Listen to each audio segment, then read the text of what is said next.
There is a woman in your life right now who is attracted to you, and she's been telling you not with her words, with her body, with her voice, with reactions so subtle, so fleeting, so carefully disguised as normal behavior that you've looked directly at them and seen nothing. She adjusted her hair the second you walked in. You didn't notice. Her voice dropped half a tone when she turned to speak to you. You didn't hear it. She found a reason to stand closer to you than she needed to. You thought it was coincidence. She laughed at something you said that wasn't even funny. You thought you were just having a good night. You weren't having a good night. You were having a moment she created, a moment she designed specifically for you to notice, and you missed it. Again, this isn't your fault. No one ever taught you the language women speak when they're attracted. It's not taught in schools. It's not explained in movies. It's barely even discussed in most dating advice because this language wasn't built to be obvious. Evolution designed it to be deniable. Subtle enough that if you don't respond, she can pretend it never happened. Quiet enough that her dignity is never at risk. Hidden in plain sight so perfectly that a man could spend 40 years around women and never crack the code. Today, you crack the code. I'm going to walk you through 8 subtle reactions that women display only around men they find genuinely attractive. These aren't theories. These aren't pickup artist fantasies. These are behavioral patterns grounded in evolutionary psychology, neurochemistry, and decades of peer-reviewed research into nonverbal communication. By the time this video ends, you will see your interactions with women through completely different eyes.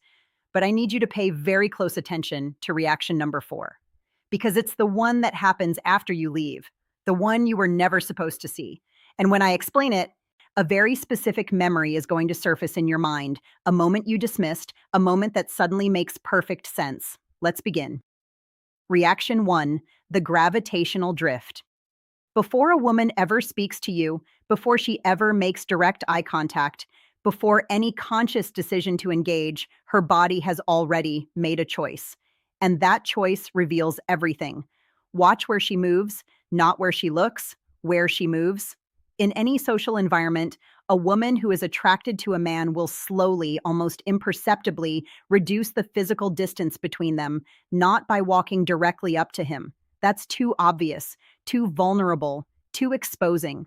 Instead, she drifts. She migrates. She finds reasons to occupy the same general space. She moves to the bar and happens to stand one person away from you. She joins a conversation with someone in your group. She takes a seat at the table nearest to yours. She positions herself in your line of sight so that when you look up, she's there, not staring, not waving, just there, available, present, within range. I call this the gravitational drift because it functions exactly like gravity. It's invisible, it's constant, and it pulls without announcing itself. She is being drawn into your orbit by something she may not even consciously recognize. Her body is making a decision that her mind hasn't formally approved yet, and every step she takes in your direction is a vote. A silent, deniable, completely unconscious vote that says, I want to be closer to this man.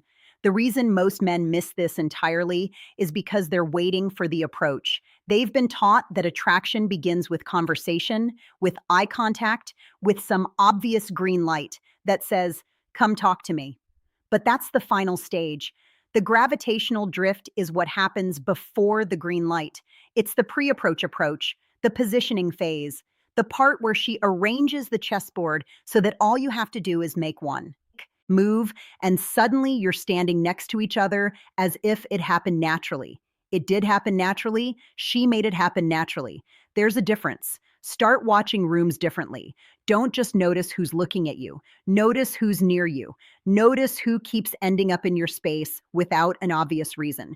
Notice the woman who was across the room 10 minutes ago and is now 2 steps away with a drink in her hand and no apparent agenda. She has an agenda. You're the agenda. She's just never going to say it out loud. Reaction 2, the vocal warm. This reaction operates in a channel most men never think to monitor. Sound. Everyone focuses on what a woman says, the words, the content, the meaning. But there's an entire layer of communication underneath the words that carries more truth than language ever could. It's her voice, not what it says, how it sounds. When a woman is attracted to a man, her vocal profile changes. Research in psycholinguistics has documented this. Repeatedly, her pitch softens, not lower necessarily, but warmer, rounder. The sharp edges of her normal speaking voice smooth out. She speaks slightly slower, as if she's giving each word more space. There's a musicality that enters her speech, a rising and falling rhythm that isn't present when she's talking to someone she feels neutral about. Her laugh becomes fuller, less controlled, more willing to take up space. And here's what makes this signal so reliable. She almost certainly doesn't know she's doing it. Vocal modulation in response to attraction is governed by the autonomic nervous system. It happens below conscious awareness. She can control her words. She can control her facial expression. She can decide what to say and how to phrase it. But the underlying temperature of her voice is being set by a part of her brain that she has no direct access to. Here's how you detect it. Don't listen to what she says to you. Listen to how she sounds when she says it. Then compare that sound to how she speaks to other men in the same environment. Is there a difference? Is the warmth dialed up when she turns to you? Does her voice carry a softness with you that it doesn't carry with them? Is there more breath in her words, more space between sentences, more patience in her pacing? If the answer is yes, you're not hearing friendliness. You're hearing the sound of a nervous system responding to the presence of someone it finds attractive.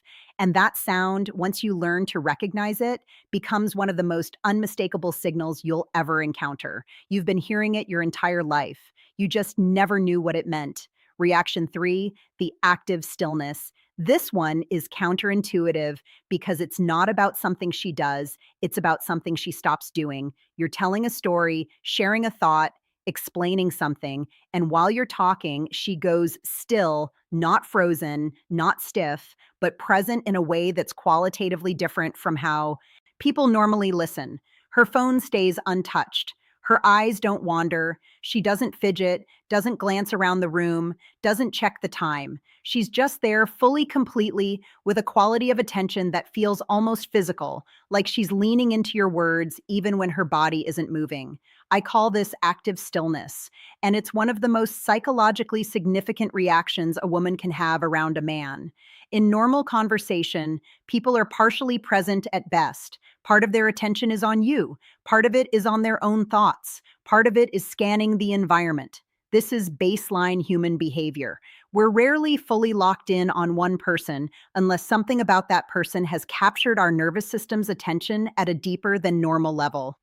When a woman enters active stillness around you, her brain has essentially deprioritized everything else in the environment and allocated a disproportionate amount of cognitive resources to you. You've become the primary input, the dominant signal. Everything else has been turned down to background noise so that her system can fully process the stimulus in front of her. You. And here's why this is such a powerful attraction indicator. It's effortless on her end, but impossible to fake sustainably. A woman can pretend to listen for 30 seconds, maybe a minute, but genuine active stillness, the kind where her entire being orients toward you with no visible effort, is a state that only emerges when genuine interest exists. It requires a level of engagement that can't be performed because it's driven by internal motivation, not social obligation. Most men don't notice this because they're focused on talking. They're so concerned with what they're saying that they fail to observe how it's being received. But if you shift your awareness even slightly from output to input, from performing to perceiving, you'll start to see it. The woman who goes completely still when you speak, who listens like your words carry weight. She doesn't want to miss a single gram of that. Stillness is not passive. It's the most active form of attention a human being can give, and she's giving it to you. Reaction 4, the delayed exit. I told you to pay close attention to this one because this is the reaction that reveals what she feels about you when she thinks you're no longer watching. The interaction is over. The conversation has ended. You've said goodbye, turned away, started walking in a different direction. For you, the moment is finished. You've mentally moved on to the next thing, but for her, the moment isn't finished. Not yet. She lingers just for a few seconds. She doesn't immediately re-engage with whatever she was doing before you arrived.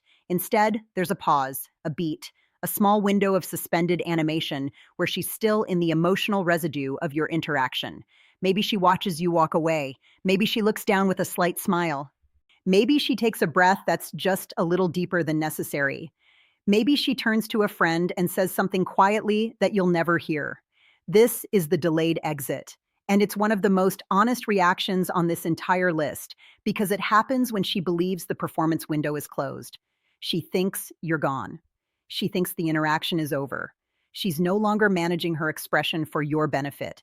And in that unguarded moment, the truth leaks out through her body language. The delayed exit tells you something critical. It tells you that your presence altered her emotional state in a way that doesn't instantly reset when you leave. Something was activated during your interaction. Some combination of dopamine, norepinephrine, and emotional engagement that lingers after the source of it walks away. She needs a moment to transition back to baseline. She needs a few seconds to come down from wherever your conversation took her. Most men will never see this because they never look back. They walk away and keep walking. But if you develop the awareness to glance back casually, naturally in the seconds after a goodbye, you'll start catching moments that were never meant for your eyes. A lingering gaze, a private smile, a stillness that says, "I wasn't ready for that to end." And those moments, the ones she thought were hers alone, will tell you more about how she feels than anything she's ever said to your face. Reaction 5, the nervous system glitch. Everything has been smooth. She's been composed, articulate, socially poised. The conversation is flowing. She's matching your energy perfectly. And then you do something. Maybe it's a compliment that caught her off guard. Maybe it's a moment of unexpectedly direct eye contact. Maybe you leaned in slightly closer than expected. Maybe your hand accidentally brushed hers. And for exactly 1 second, she glitches. Her sentence fragments. She loses her word. She laughs at nothing. She touches her neck. She blinks more rapidly than normal. She looks away and then looks back with a smile. She's trying to contain a micro disruption in her otherwise smooth social performance that appears for a moment and then disappears as she recovers her composure. That glitch is gold, absolute gold, because what just happened is a momentary overload of her prefrontal cortex, the part of her brain responsible for organized speech, social performance, and controlled behavior was momentarily overwhelmed by a spike in emotional arousal. Your proximity, your eye contact, your touch, whatever the trigger was, it sent a surge through her system that temporarily exceeded her ability to maintain composure. And the fact that she recovered quickly actually makes it more significant, not less. It means her baseline is composed. She's normally in full control of how she presents herself. And you broke that control, not through anything aggressive or dramatic, through something subtle, something that wouldn't have disrupted her at all if her nervous system wasn't already in a heightened state of responsiveness around you. The nervous system glitch is the body's confession. It's the moment where her carefully managed exterior cracks just enough to reveal the genuine reaction underneath. And because it's involuntary, because she didn't choose it and couldn't prevent it, it carries a level of authenticity that no deliberate signal ever could. Watch for the glitch, the stammer, the lost word, the laugh that comes from nowhere, the touch to her own neck or hair immediately after a moment of intensity between you. These micro disruptions are her nervous system telling you something her social brain would never authorize, that you affect her physically, neurologically, in ways she cannot fully control. Reaction 6, the selective memory. This reaction doesn't appear in a single moment. It appears across time, across multiple interactions, and when you notice it, it tells you something that almost nothing else can. You mentioned something in passing 3 weeks ago. Maybe it was a restaurant you wanted to try, a book you were reading, a trip you were thinking about taking, something casual, something throwaway, something you forgot you even said, and then she brings it up out of nowhere. Did you ever finish that book? Have you tried that restaurant yet? Are you still thinking about that trip? She remembered. She stored a minor detail from a previous conversation, cataloged it somewhere in her memory, and retrieved it at a later date without being prompted. And most men brush this off as nothing, as her just being a good listener, as coincidence. It's not coincidence and it's not casual. Human memory doesn't work like a hard drive. We don't store everything equally. We store things based on emotional significance.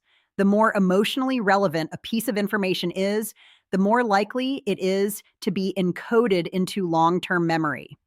When a woman remembers the minor details of what you said weeks later, it means those moments carried emotional weight for her, not because the content was memorable, but because the source was you. Everything attached to you gets priority storage, not by choice, by neurological design. And here's the layer underneath that makes this even more telling. She didn't just remember it, she brought it up. She chose to reveal that she remembered. That's a second decision on top of the first. She could have kept that information private, could have just quietly known it and never mentioned it, but she surfaced it. She wanted you to know that she was paying attention, that what you said mattered enough to carry with her. That's not friendliness. That's not good social skills. That's a woman telling you through action rather than words that you live in her thoughts when you're not around. And a woman who carries you in her thoughts is a woman whose attraction has moved past the surface and into something deeper, more sustained, more real. Reaction 7, the protective lean. This is the one most men feel but never consciously identify. You're in a group setting, multiple people, noise, movement, conversation happening in all directions. And within that chaos, she does something almost invisible. She orients her body toward you in a way that creates a subtle private space within the larger environment. She angles her shoulders so they're facing you rather than the group. She leans in just slightly, just enough to close the distance between you without drawing attention. Her body essentially creates a small boundary between you and the rest of the room, a pocket of intimacy hidden inside a public space. This is the protective lean, and it communicates something that words never could. It says, in a room full of people, you're the one I want to be closest to. You're the one I'm choosing to share my space with. This reaction is deeply rooted in human evolutionary behavior, in ancestral environments, physical proximity, and body orientation, or primary indicators of alliance, trust, and pair bonding. Turning your vulnerable front towards someone and closing distance in a group setting is a nonverbal declaration of preference. She's not just standing near you, she's positioning herself with you against the background of everyone else. The protective lean is especially revealing because it happens in group contexts where she has options. She could orient toward anyone. She could distribute her attention equally. She could maintain neutral, equidistant body language that doesn't favor any single person. But she doesn't. She turns toward you. She leans into your space. She creates a micro environment where for a moment it feels like it's just the two of you. If you pay attention to how women position their bodies relative to yours in group settings, you'll start noticing patterns you never saw before. The woman who always seems to end up next to you, the one whose shoulder is consistently angled in your direction, the one who leans in when you speak and subtly leans back when someone else does. Her body is making choices. Her mouth will never articulate. And those choices, those quiet spatial decisions repeated over dozens of interactions, are among the most reliable maps of attraction you'll ever find. Reaction 8, the offered vulnerability. This is the final reaction, and it goes deeper than any of the others because it lives in a space that most attraction content never reaches. The space where attraction becomes something more than physical, something more than chemical, something that touches the core of who two people actually are. At some point in your interactions, she shares something real with you. Not surface level real, not I had a rough day at work, real, deeply, uncomfortably, genuinely real. A fear she carries, an insecurity she normally hides, a past experience that shaped her in ways she doesn't usually let people see, a part of herself that she protects from the world because showing it feels dangerous and she shows it to you. This is offered vulnerability, and it is the most psychologically significant reaction on this entire list because vulnerability is the highest risk emotional behavior a human being can engage in. When she opens up to you at this level, she's not making casual conversation. She's conducting a high-stakes experiment. She's placing something fragile in your hands and watching to see if you'll hold it carefully or drop it. And the fact that she chose to run this experiment with you, specifically you, tells you everything. She didn't choose randomly. She chose the person whose judgment matters to her, the person whose reaction carries weight, the person she trusts enough to risk the possibility of rejection, judgment, or misunderstanding. Here's the mechanism underneath. When a woman offers vulnerability to a man she's attracted to, she's testing the depth of the connection. Surface attraction is about chemistry. Deep attraction is about safety. She already knows she's drawn to you. The question she's answering now is, can I be real with this person? Can I let the mask down and still be accepted? And the moment she decides the answer might be yes, she opens a door that she keeps locked for almost everyone else. What happens next determines everything. If you respond with judgment, dismissal, or discomfort, the door closes permanently. She'll never forget that she showed you something real and you couldn't hold it. But if you respond with presence, with calm acceptance, with the quiet energy of a man who isn't threatened by her imperfections, something shifts between you that cannot be manufactured. A bond forms that goes deeper than attraction, deeper than chemistry, into the territory of genuine human connection, the kind that lasts. If a woman consistently offers you her unguarded self, the version of her that nobody else gets to see, you're not just attractive to her, you're significant. You represent something her nervous system has identified as rare, a man who is both strong enough to draw her in and safe enough to let her walls down. That combination is what women search for their entire lives. And the fact that she's testing it with you means she believes on some level she may not even be able to articulate that you might be it. You just learned a language that most men will never speak. A language of micro movements and vocal shifts and spatial decisions and nervous system confessions. A language that's been spoken around you every day of your life by women whose signals you weren't equipped to read. Now you're equipped. But I want to leave you with something important, something that goes beyond technique and observation, because there's a danger in this knowledge if it's applied without the right foundation. The purpose of understanding these reactions isn't to give you power over women, it's to give you perception, the ability to see what's actually happening between two human beings. Instead of guessing, projecting, and filling the gaps with anxiety, the men who are most attractive to women aren't the ones who manipulate signals. They're the ones who notice them, who honor them, who respond to genuine interest with genuine presence rather than games, strategies, or calculated moves. When you see the gravitational drift, don't exploit it. Appreciate it. When you hear the vocal warm, don't weaponize it. Receive it. When she offers you her vulnerability, don't leverage it. Protect it, because the true value of this knowledge isn't what it lets you take, it's what it lets you see. And a man who truly sees a woman, who reads her subtle language and responds with authenticity rather than strategy, is a man she will never forget. Not because he played the game better than anyone else, but because he was the first man who actually understood what she was saying without her having to say it. Be that man. The world doesn't have enough of them. If this video shifted something in your awareness, subscribe. This channel is built for men who want to understand human connection at a level that most people never access, not to manipulate, not to perform, to perceive clearly, honestly, deeply. Drop a comment and tell me which reaction you've been missing. I want to hear your story, the moment you looked back and realized you missed something that was right in front of you.